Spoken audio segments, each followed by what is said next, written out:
gjithçka. Në këtë betejë të vështirë,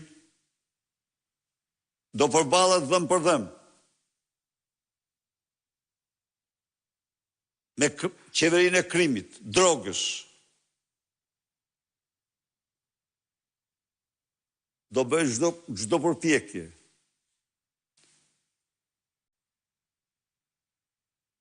për të rikthyer në Shqipëri votën e lirë. Ftoj çdo shqiptar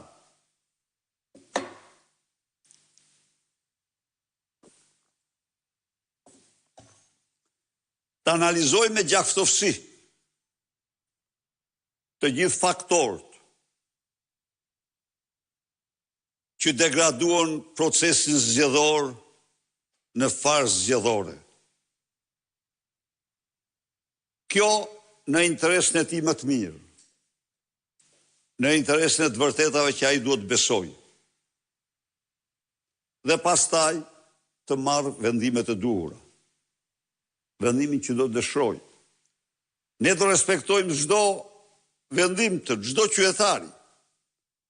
Por unë besoj sa ata qindra mijëra qytetarë që votuan kundër opozitës, kundër qeverisë kërkojnë t'u dile Zot votës tyre.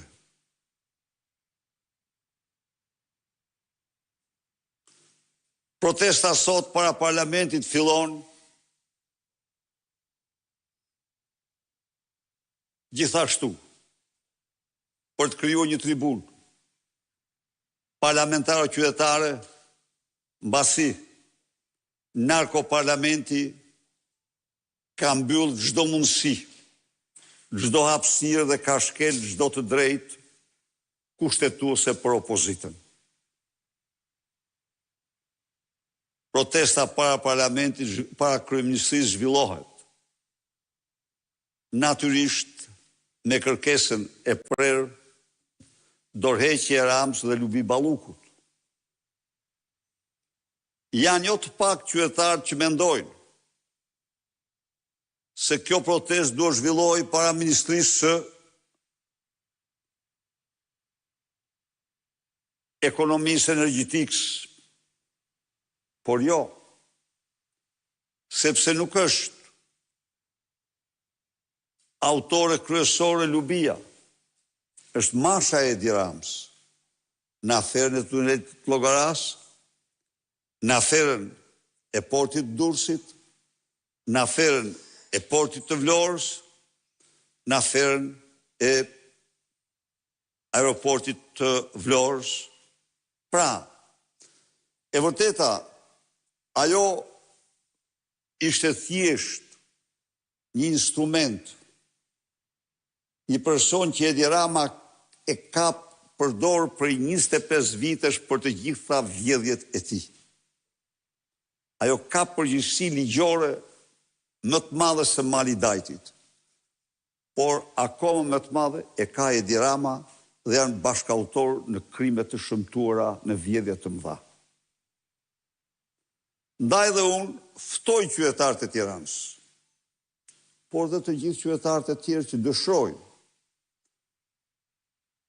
të paraqiten në këtë protestë, të nisim sezonin e vazhdueshëm të protestave të vazhdueshme, të shumëllojta, gjersa të realizojmë qëllimin tonë të japim mundësi shqiptarëve të votojnë qytetarë të lirë. Faleminderit. Zoti Berisha, kam vetëm një pyetje. Ka demokratë të zhgënjur, të cilët kanë deklaruar se nuk do i bashkohen kësaj proteste, ndërsa mazhoranca socialiste ju akuzon se ju po e bëni këtë protestë për shkak të thirrjes tuaj në SPAK për çështjen e 21 janarit.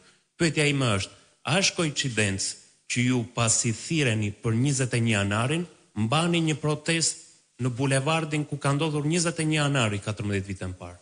Faleminderit. Shumë vulgare lidhja që bën. Vje keq. Tani që unë kam deklaruar këtu para jush shumë herë.